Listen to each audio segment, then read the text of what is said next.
Halo Sobat Dongeng Kakek. Indonesia memiliki banyak cerita rakyat.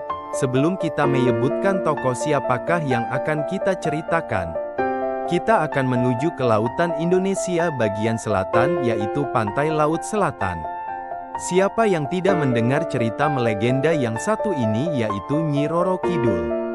Nyi Roro Kidul dikenal banyak orang akan mitosnya sebagai penguasa Laut Selatan. Berdasarkan cerita, Nyi Roro Kidul merupakan keturunan Raja Prabu Siliwangi dengan Nyi Sri Dewi Paranghayu dari Kerajaan Pakuan Pajajaran. Konon setiap raja yang dinobatkan yang ada di Jawa, mereka juga sekaligus mempersunting Nyi Roro Kidul. Legenda Nyi Roro Kidul merupakan kisah seorang putri cantik yang tinggal di Kerajaan Pakuan Pajajaran yang terdapat di Jawa Barat. Putri tersebut bernama Kandita. Putri Kandita adalah salah satu dari sekian banyaknya anak yang dimiliki oleh Raja Prabu Siliwangi. Selain mempunyai paras yang sangat cantik, Putri Kandita pun dikenal bijaksana serta baik hati. Maka dari itu, Prabu Siliwangi mempunyai keinginan jika Putri Kandita dapat menjadi penerus tahta kerajaannya. Keinginan Raja Prabu Siliwangi itu langsung ditolak mentah-mentah oleh para selir dan anak-anaknya yang lain. Akibatnya, mereka pun mulai berkumpul dan merencanakan niat jahat untuk mengusir Putri Kandita beserta ibunya, permaisuri kerajaan. Agar rencana busuk tersebut berjalan mulus, maka mereka pun meminta bantuan pada seorang penyihir yang tinggal di sebuah desa terpencil. Penyihir tersebut terkenal mempunyai ilmu hitam yang dipercaya ampuh untuk menyingkirkan Putri Kandita dan ibunya. Mereka meminta sang penyihir untuk memberi kutukan kepada Putri Kandita dan Nyi Sri Dewi Paranghayu. Sang penyihir pun menyanggupi permintaan tersebut dengan mengirimkan penyakit kista pada Putri Kandita serta Nyi Sri Dewi Paranghayu. Hingga pada suatu hari, Putri Kandita dan Nyi Sri Dewi Paranghayu berhasil dibuat terkejut karena ketika baru terbangun di pagi hari, mereka mendapati kulit yang borok dengan disertai bau busuk. Raja Prabu Siliwangi pun meminta tabib kerajaan untuk segera mengobati Putri Kandita dan Nyi Sri Dewi Paranghayu. Sayangnya, meskipun sudah berusaha memberikan berbagai macam obat, tapi tabib kerajaan pun menyerah dan tidak mampu menyembuhkan penyakit Putri Kandita dan Nyi Sri Dewi Paranghayu. Raja Prabu Siliwangi pun dibuat terpukul dan frustrasi dengan keadaan yang menimpa Putri Kandita dan istrinya itu.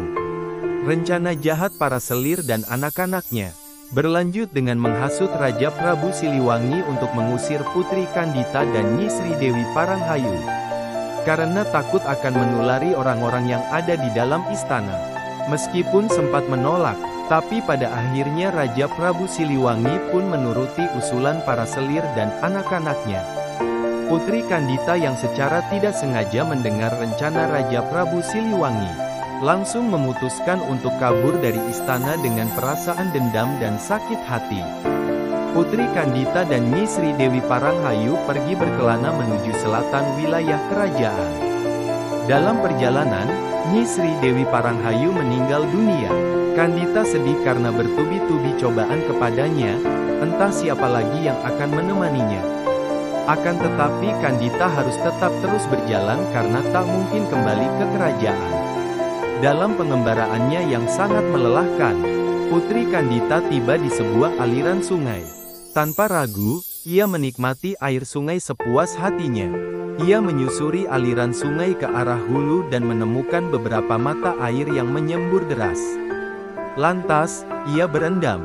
Dengan kesendiriannya, ia menetap di dekat sumber air panas dan melatih olah kanuragan dalam waktu yang cukup lama.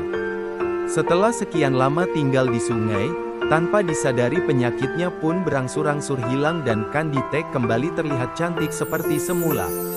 Setelah sembuh, Kandita melakukan perjalanan ke arah hilir sungai. Setelah beberapa lama Kandita terpesona saat tiba di muara sungai yang dekat dengan laut. Akhirnya, Putri Kandita memutuskan untuk bermukim di wilayah tepi laut sebelah selatan wilayah Pakuan Pajajaran. Disinilah sang Nyi Roro Kidul mulai terpancar. Selama menetap di sana cukup lama, Kandita dikenal luas hingga ke berbagai kerajaan di Pulau Jawa sebagai seorang wanita yang cantik.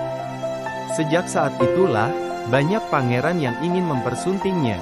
Menghadapi para pelamar, ia mengajukan syarat yaitu para pelamar harus mengalahkan kesaktiannya termasuk bertempur dengan gelombang laut di pantai selatan Pulau Jawa. Apabila para pelamar kalah, maka mereka harus tunduk menjadi penghuni. Pertempuran tersebut sering dilakukan di kawasan sebuah teluk yang ada di pantai selatan. Putri Kandita bisa menguasai gelombang laut selatan, sehingga mendapat gelar Ratu Nyi Roro Kidul yang artinya Ratu Penguasa Pantai Selatan.